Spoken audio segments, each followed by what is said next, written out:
Hi Aries, this is Tarot Universe. I am going to be doing a fourth week love reading for you, and I just wanted to try to get this camera angle better.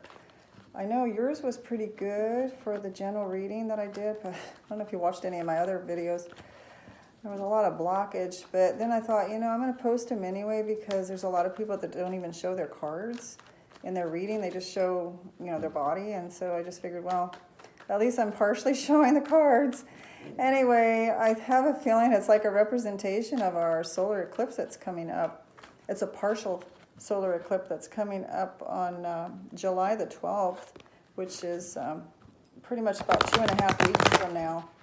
And it's going to be in 20 degrees Cancer. So it's going to affect some Aries people that are born around April 14th. Give or take a couple of days on each side of April 14th. If your birthday is at that time, this partial solar eclipse will be affecting you. The men in your family is pretty much the solar eclipses affect the men in the family.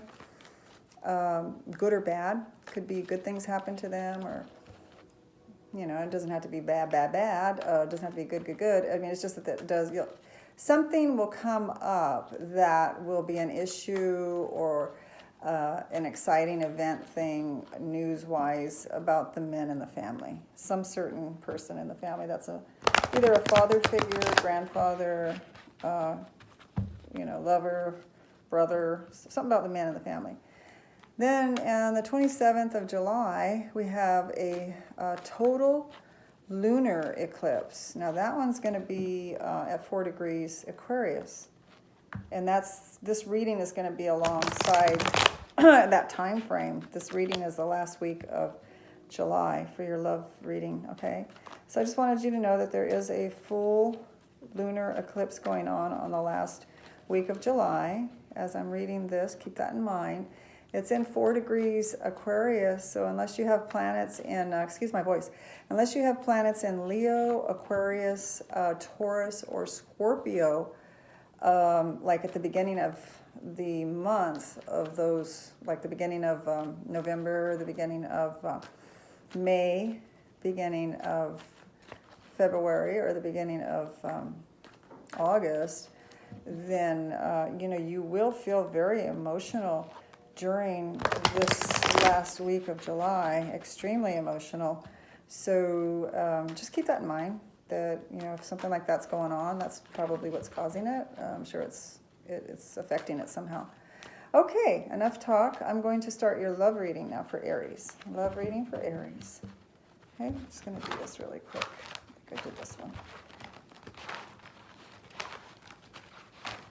Aries, last week of July. Okay. All right, that was it right there. Now let me just break them. Okay, here we go.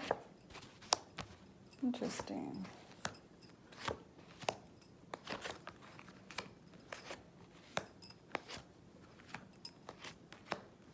Okay, Aries, I have your love reading out here in front of me.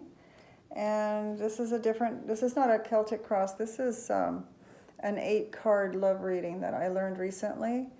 And this first card represents you as an Aries, and this means that you have had some kind of explosive upset prior to coming into the last week of July. Okay, so you're coming in with some energies that are a little bit recovery mode, type energies. Okay.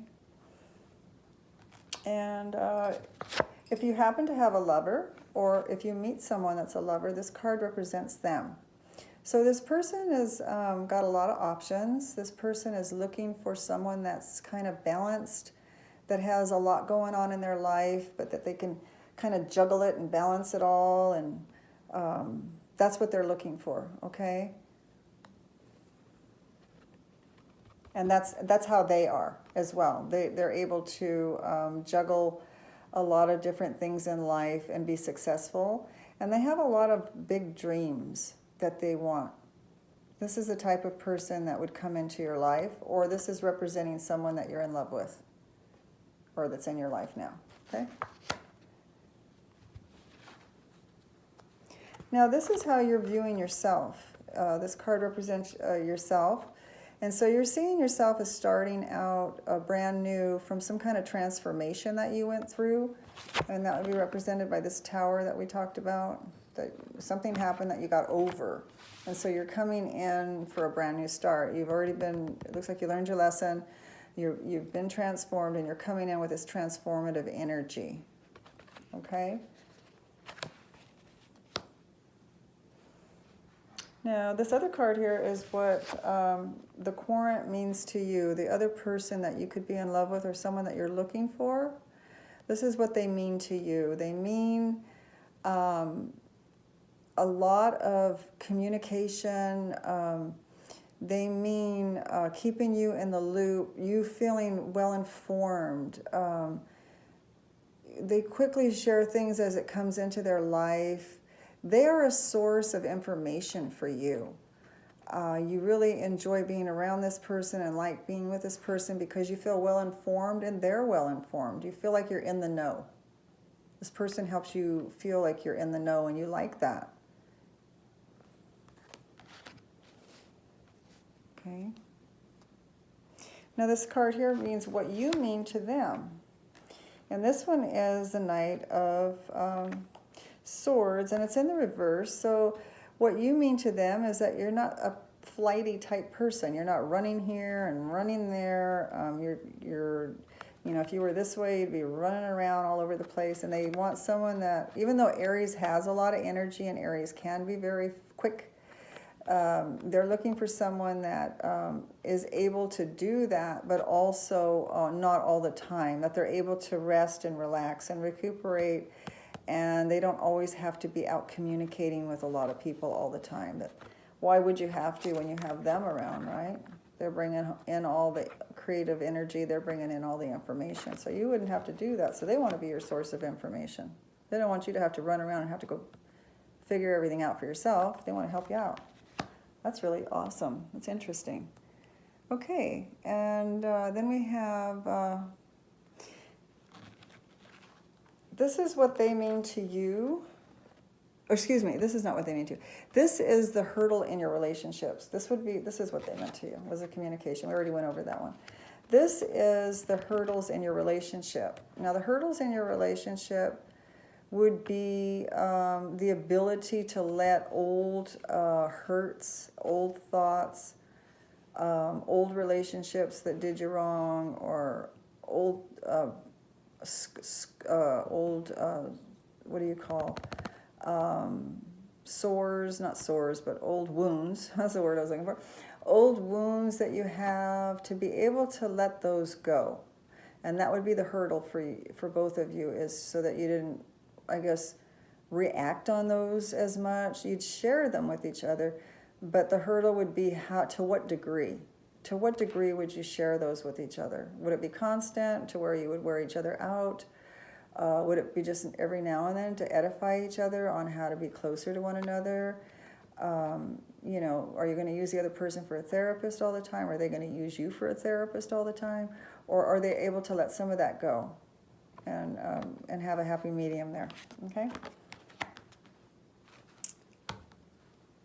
And this represents the strengths of your relationship. This relationship shows me that the strengths of this relationship is that it is fated.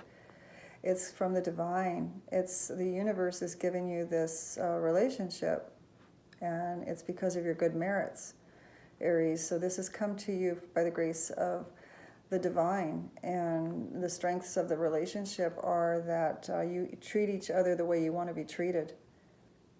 Okay? You do for them how you would want them to do for you, and vice versa. And that is the strength of your relationship. Okay, and the relationship outcome, this is the Ace of Pentacles in the reverse. The outcome is that you're not holding on. The relationship, I'm trying to get a good feeling for this. Relationship outcome for the reversed Ace of Pentacles is you're not relying on anybody handing out things to you.